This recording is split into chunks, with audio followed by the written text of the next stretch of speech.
Qaziler, veteranlar, vətənə aşiq olanlar. Bildiyiniz kimi bugün biz igid ələm şəhidlərimizdən birinin, igid kəşfiyyatçı şəhidimiz Quliyev Bahadur Sehrimanoğlu'nun adı ilə bağlı olan bir tədbirdə cəm olmaq və onun çıraqlarıyıq.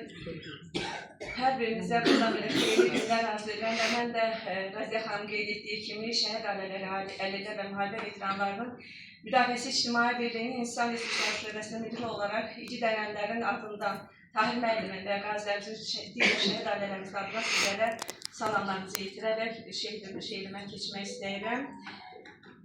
Türkün övladıdır, Türk Bahadır adlı şeirim. Müəllif Jurnalistlər Birliyinin, Turan Yazarlar Birliyinin üzvü, Qızıl Qələm mükafatlarıdır, vətənpərvər şair Nazlı Yazar.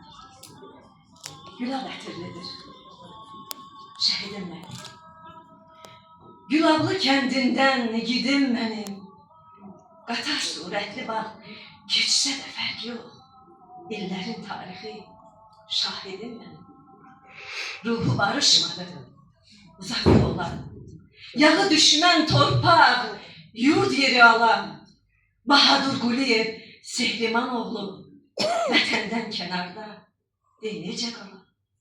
Yardı, parçaladı maniyələri. Yana saldı şirin xatirələri. Başım bəlada da ağdamım mənim.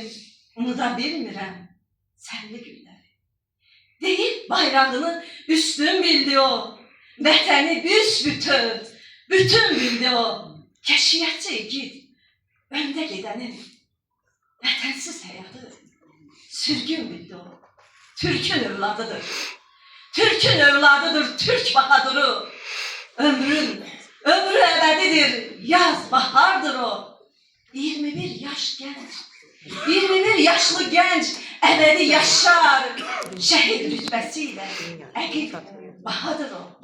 O elə zirvə ki, əl çatmaz əlin. Şəhid bir qaladır, vətənin, elin.